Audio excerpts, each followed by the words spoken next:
खबर है झारखंड से।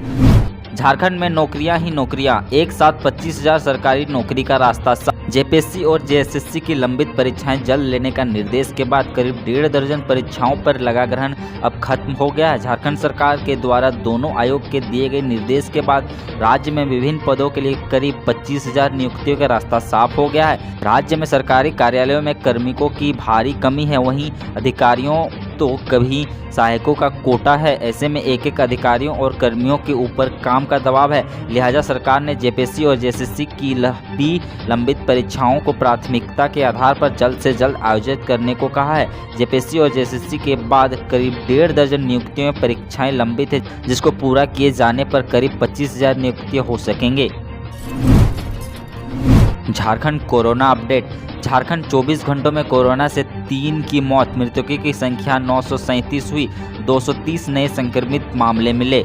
झारखंड में पिछले 24 घंटे में कोरोना वायरस संक्रमण से 3 और व्यक्तियों की मौत हो गई, जिसके चलते राज्य में इस बीमारी से मरने वालों की संख्या बढ़कर 937 हो गई। जबकि शुक्रवार को संक्रमण के 230 नए मामले सामने आए, जिन्हें मिलाकर राज्य में कोरोना संक्रमितों की कुल संख्या अब बढ़कर 1,06,772 हो गई है। बिरसा कृषि विविध में एवोकाडो फूड पर शुरू हुई शोध की पहल, किसानों की आय को मिलेगा बढ़ावा। रांची के बिरसा कृषि विश्वविद्यालय में विदेशी फल एवोकाडो पर अनुसंधान की शुरुआत की गई है। झारखंड की आबोहवा के अनुकूल पाए जाने पर इसका लाभ प्रदेश के किसानों को मिल सकेगा। बीएचयू कुलपति डॉक्टर ओकार नाथ सिंह के परामर्श पर उद्यान विभाग ने इस दिशा में पहल की। विश्वविद्यालय परिसर स्थित टेक्नोलॉजी पार्क के 30 फसल क्षेत्र के मेड़ पर एवोकाडो के 15 पौधे लगाए गए हैं। पत्नी ने रची थी हत्या की साजिश, उसके प्रेमी ने मारी गोली। खबर है दुमका के तालझारी से। तालझारी थाना क्षेत्र की पुलिस ने 13 नवंबर को बिहार में रजौन से अगवा कर सरैयाहाट के सुनील शाह की हत्या मामले का भंडाफोड़ शनिवार को किया। पुलिस ने सुनील की पत्नी लीलू भारती के साथ उसके प्रेमी योगेश दास को गिरफ्तार कर लिया गया है। योगेश ने बताया कि लीलू के कहने पर ही उसने सुनील को मौत के घाट उतारा था। आरोपी के पास से एक पिस्तौल, 8 गोली व 3 मोबाइल बरामद किया गया है। पुलिस ने हत्या के प्रयुक्त कार को भी बरामद कर लिया गया है। दक्षिण पूर्व रेलवे चलाएगा 22 जोड़ी नई ट्रेनें, तो आइए जानते हैं किन्हें मिलेगा इनका फायदा। कोविड-19 के बाद से थमे कई ट्रेनों के पहिए जल्द रेलवे की पटरी पर दौड़ने लगी है। दक्षिण पूर्व रेलवे ने 22 जोड़ी नई ट्रेनें चलाने का प्रस्ताव पारित किया है। जल्द ही ट्रेनों की तिथि व समय की घोषणा कर दी जाएगी। 18 नवंबर को दप्पू रेलवे ने खड़गपुर, चक्रमपुर, रांची व आद्रा डिवीजन को इस संबंध में पत्र के माध्यम से अवगत कराते हुए रेक के संबंध में रिपोर्ट मांगा है। मालूम हो कि इन दिनों पूजा स्पेशल के नाम पर कुछ ट्रेनें चलाया जा रहा है, मगर अभी भी दप्पू रेलवे जोन की ओर से चलने वाली कई ट्रेनें हैं जिनके पहिए थमे हुए हैं। छठ घाट पर माओवादियों ने खेला खूनी खेल, कोल व्यवसायी की मारी गोली। खबर है चतरा से। चतरा जिले के सिमरिया क्षेत्र के तपसा गांव निवासी कोयला कारोबारी मुकेश गिरी को छठ घाट पर माकपा माओवादियों ने गोली मारकर हत्या कर दी है। घटना शनिवार की सुबह 7 बजे के करीब है। मुकेश गिरी को 2 गोली मारी। गोली मारने के बाद उसे सिमरिया रेफर अस्पताल में प्राथमिक उपचार के बाद रिम्स रेफर कर दिया गया। उपचार के लिए ले जाने के क्रम में उनकी मौत हो गई। घटना स्थल पर माओवादियों ने 2 पर्चा छोड़ा है। 50 दिन के बाद दोहरे हत्याकांड के नामजद कृष्ण और गुड्डू की गिरफ्तारी। खबर है झारखंड के गोड्डा जिला से। गोड्डा के चर्चित दोहरे हत्याकांड में पुलिस को अहम सफलता हाथ लगी है। वारदात के करीब 50 दिन बाद गोड्डा पुलिस ने दोहरे हत्याकांड के नामजद आरोपी कुख्यात कृष्ण सिंह और नीरज सिर्फ उर्फ गुड्डू सिंह को गिरफ्तार करने में सफलता पाई है। दोनों की गिरफ्तारी कर भागलपुर जिले के कहलगांव क्षेत्र से शुक्रवार की अहले सुबह हुई। एसपी वाइस रमेश ने इसकी जानकारी देते हुए बताया कि पुलिस ने दोहरे हत्याकांड के सभी 5 नामजद आरोपियों को गिरफ्तार कर जेल भेज दिया गया है। बता दें कि बीते 30 सितंबर की दोपहर करीब 3:30 बजे रोहतारा चौक के समीप कजिया नदी पुल से पहले स्वराज ट्रैक्टर शोरूम के सामने सैलून में हजामत बनाने के क्रम में रोहतारा निवासी विनय पासवान, पिता सुरेश पासवान और सैलून संचालक नीरज ठाकुर, जो ग्राम लालपुर थाना मुफसिल गोड्डा के रहने वाले थे, दोनों की गोली मारकर हत्या कर दी गई थी। जनता दरबार में सीएम हेमंत सोरेन का बड़ा ऐलान। झारखंड के पर्यटन स्थलों को बनाया जाएगा वर्ल्ड क्लास, लोगों से की ये खास अपील। मुख्यमंत्री हेमंत सोरेन ने कहा कि झारखंड के पर्यटन स्थलों को वर्ल्ड क्लास बनाया जाएगा। सरकार की यह कोशिश होगी कि सभी पर्यटन स्थलों के लिए बेहतर आवागमन, खाने पीने और सुरक्षा समेत सभी बुनियादी जरूरतों और सुविधाओं को बेहतर किया जा सके। हेमंत सोरेन ने नेत्राहाट स्थित डाक बंगला में आयोजित जनता दरबार में ग्रामीणों को संबोधित करते हुए ये बातें कही है। लंबित प्रतियोगिता परीक्षाओं को लेकर रेस हुई जेपीएससी। झारखंड लोक सेवा आयोग लंबित प्रतियोगिता परीक्षा शीघ्र आयोजित करने को लेकर रेस हो गया है। लगभग एक माह तक अध्यक्ष के पद रिक्त होने तक अमिताभ चौधरी के अध्यक्ष बनने के बाद परीक्षाओं के शीघ्र आयोजन को लेकर गतिविधियां तेज से बढ़ रही है। आयोग का फिलहाल पूरा जोर वर्ष से लंबित प्रतियोगिता परीक्षाएं पूरी करने पर है। समाचार देश विदेश और देश की विभिन्न योजनाओं से। अहतर खान से शादी करने वाली टीना डाबी ने दी तलाक की अर्जी। वायरल हुआ राहुल गांधी का पुराना ट्वीट। मुस्लिम युवक अहतर खान से शादी करने वाली आईएएस टॉपर टीना डाबी ने अब तलाक के लिए अर्जी दायर की है। टीना डाबी ने अपने बैच के आईएएस अहतर आमिर के साथ शादी की थी। आईएएस टॉपर टीना डाबी और उनके पति अहतर आमिर ने जयपुर के फैमिली कोर्ट 1 में म्यूचुअल तौर पर तलाक की अर्जी दायर कर दी है। टीना डाबी और अहतर खान को लेकर सोशल मीडिया पर चर्चा हो रही है। टीना डाबी ने अहतर खान से अलग होने की अर्जी ऐसे समय में दाखिल की है जब देश में लव जिहाद के मुद्दे पर बहस छिड़ी है। इन सब के बीच कांग्रेस के पूर्व अध्यक्ष राहुल गांधी का एक पुराना ट्वीट वायरल हो रहा है। ट्वीट में राहुल गांधी ने न सिर्फ दोनों को शादी की बधाई दी थी बल्कि उसे हिंदू मुस्लिम एकता की मिसाल बताया था, लेकिन ये मिसाल 2 साल के अंदर ही ध्वस्त हो गई। इस गैंगस्टर का नाम सुनते ही कांपने लगते हैं बड़े बड़े नेता। अब सता रहा है हत्या का डर। गैंगस्टर रवि पुजारी अपराध जगत का एक ऐसा नाम है जिसके एक फोन से बड़े बड़े लोग, नेता से लेकर अफसर तक सभी लोग थर थर कांपने लगते थे। न जाने कितनी बड़ी आपराधिक घटनाएं उसने अंजाम दी होगी। आज उसी रवि पुजारी को अपना जान का खतरा सता रहा है। असदुद्दीन ओवैसी ने फिर उगला जहर। हिंदुत्व पर किया भड़काऊ ट्वीट। लोगों ने ऐसे सिखाया सबक। हैदराबाद के सांसद और ऑल इंडिया मजलिस ए इत्तेहादुल मुस्लिमीन प्रमुख असदुद्दीन ओवैसी ने एक बार फिर विवादित बयान दिया है। शनिवार को असदुद्दीन ओवैसी ने हिंदुत्व को लेकर आपत्तिजनक ट्वीट किया है।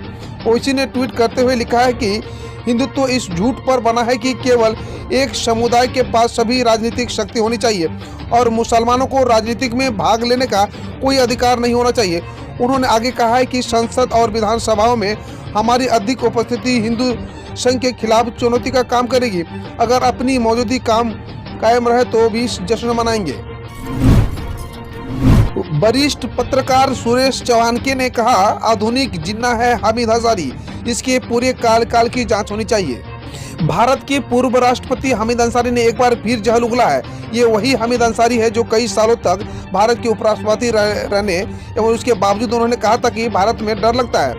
अब हामिद अंसारी ने कहा है कि कोरोना वायरस संकट से पहले ही भारतीय समाज 2 अन्य महामारियों से धार्मिक कट्टरता और आक्रामक राष्ट्रवाद का शिकार हो चुका है। हामिद अंसारी ने इस बयान के बाद वरिष्ठ पत्रकार सुरेश चौहानके ने उसे आधुनिक जिन्ना करार दिया है। साथ ही उनके बुरे कार्यकाल की जांच कराए जाने की मांग की है। पाकिस्तान ने भारत की जासूसी के लिए भेजे ड्रोन। भारतीय सेना ने दिया मुंह तोड़ जवाब। पाकिस्तान ड्रोन के जरिए भारत के खिलाफ साजिश रचने की कोशिश कर रहा है, लेकिन भारतीय सेना के जवानों ने उसके मंसूबे पर पानी फेर दिया है। बीएसएफ के सूत्रों से मिली जानकारी के मुताबिक शुक्रवार शाम करीब 6 बजे पाकिस्तान की तरफ से 2 ड्रोन अंतर्राष्ट्रीय सीमा को पार करते हुए भारतीय सीमा में घुस आए। बीएसएफ के जवानों ने उन पर गोलीबारी की। ओवैसी के पासे से ममता के लिए सांप छुछुंदर की स्थिति। ओवैसी ने दिया 7 चुनाव लड़ने का प्रस्ताव। पश्चिम बंगाल में भाजपा और वाम कांग्रेस के मोर्चे से लड़ाई की राजनीति तैयार कर रही मुख्यमंत्री ममता बनर्जी ने एआईएमआईएम नेता असदुद्दीन ओवैसी ने सांप छुछुंदर की स्थिति पैदा कर दी है। ओवैसी ने 7 चुनाव लड़ने का प्रस्ताव दे दिया है, जिसे स्वीकार करना और न करना दोनों ही ममता की मुश्किलें बढ़ाएगा। यही कारण है कि ओवैसी के प्रस्ताव पर तृणमूल में चुप्पी है। एक breaking news, comedian Bharti Singh को एनएसबी ने किया गिरफ्तार। देखिए घर में छापेमारी में क्या क्या निकला। ड्रग्स मामले में एनसीबी लगातार शिकंजा कसता नजर आ रहा है। शनिवार को मुंबई में एनसीबी ने कॉमेडियन भारती को गिरफ्तार किया है। इसके हस्बैंड हर्ष से पूछताछ चल रही है। बता दें कि शनिवार को एनसीबी ने मुंबई में 3 जगहों पर छापेमारी की थी। भारती और उसके हस्बैंड हर्ष के घर पर छापेमारी हुई थी। बताया जा रहा है कि भारती के फ्लैट से गांजा बरामद हुआ है, जिसके साथ भारती सिंह और उनके पति हर्ष लिम्बाचिया को एनसीबी ने समन किया था। अब भारती को गिरफ्तार कर लिया गया है। भतीजे मुख्तार अंसारी पर योगी सरकार ने कसा शिकंजा तो कांपे चाचा हमीद अंसारी। बलात्कारियों, अपराधियों और अवैध जमीन कब्जाने वाले के खिलाफ उत्तर प्रदेश की योगी आदित्यनाथ सरकार का ताबड़तोड़ एक्शन जारी है। बड़े से बड़े अपराधियों पर उत्तर प्रदेश पुलिस कहर बनकर टूट रही है। योगी सरकार ने अब दुर्दांत अपराधी मुख्तार अंसारी पर शिकंजा कसना शुरू कर दिया है। यूपी पुलिस कभी भी मुख्तार अंसारी को पंजाब से जेल से उत्तर प्रदेश ला सकती है। DUPU के दीक्षांत समारोह में बोले PM Modi, sense of responsibility है सफलता की सबसे बड़ी कुंजी। प्रधानमंत्री नरेंद्र मोदी ने शनिवार को गांधीनगर स्थित पंडित दीनदयाल पेट्रोलियम विश्वविद्यालय के 8वें दीक्षांत समारोह को संबोधित किया। वीडियो कॉन्फ्रेंसिंग के जरिए छात्रों को संबोधित करते हुए पीएम मोदी ने कहा कि 21वीं सदी का जो युवा है उसको एक क्लीन स्लेट के साथ आगे बढ़ना होगा। उन्होंने कहा कि आप देखिए, जीवन में वही लोग सफल होते हैं, वही लोग कुछ कर दिखाते हैं जिनके जीवन में सेंस ऑफ रिस्पॉन्सिबिलिटी का भाव होता है। पाकिस्तान में मिला 1300 साल पुराना भगवान विष्णु का मंदिर, हिंदू राजा ने कराया था निर्माण।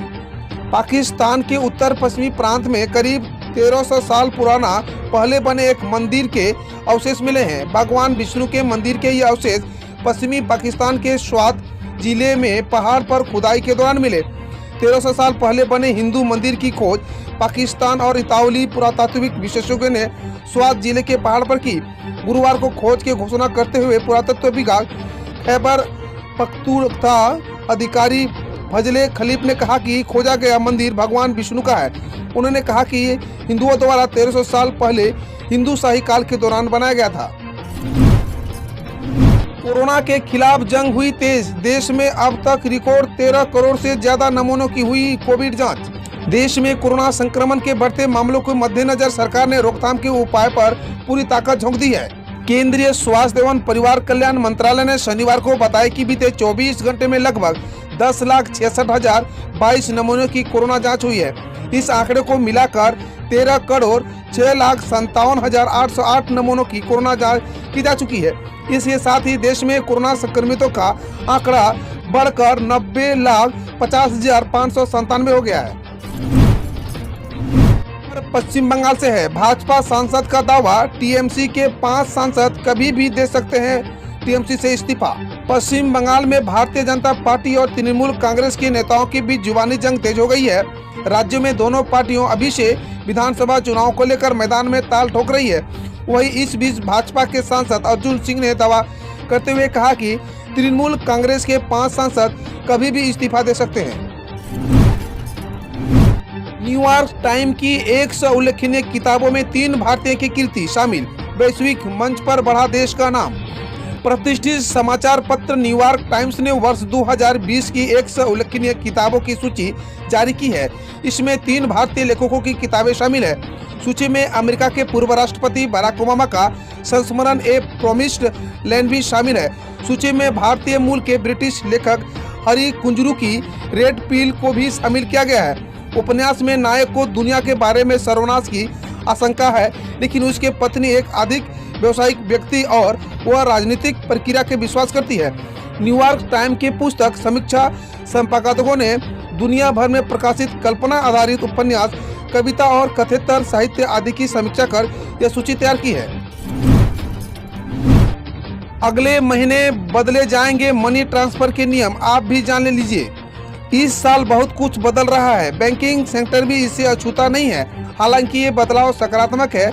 इसमें Reserve Bank of India real time gross settlement उपलब्ध कराने का फैसला किया है। अब आरटीजी के माध्यम से 24 घंटे मनी ट्रांसफर कर सकेंगे। बैंकों का ऋण 5.67% और जमा 10.63% बढ़ा। 6 नवंबर को समाप्त पखवाड़े में बैंकों का दिया गया ऋण 5.67% बढ़कर 104.04 लाख करोड़ रुपए हो गया है। रिजर्व बैंक के आंकड़े में यह पता चला है। इस दौरान बैंकों के पास जमा 10.63% बढ़कर 143.80 लाख करोड़ रुपए की हो गई है। 8 नवंबर 2019 को समाप्त पखवाड़े में बैंकों का ऋण 98.46 लाख करोड़ हो गया है। जमा 129.68 लाख करोड़ रुपए हो गया है। हम रोज ऐसे ही न्यूज लाते रहेंगे, तो यदि आपने अभी तक क्लीन न्यूज को सब्सक्राइब नहीं किया है तो पहले फटाफट सब्सक्राइब कर लें, साथ ही बेल आइकन को दबा दें ताकि कोई अपडेट मिस ना हो।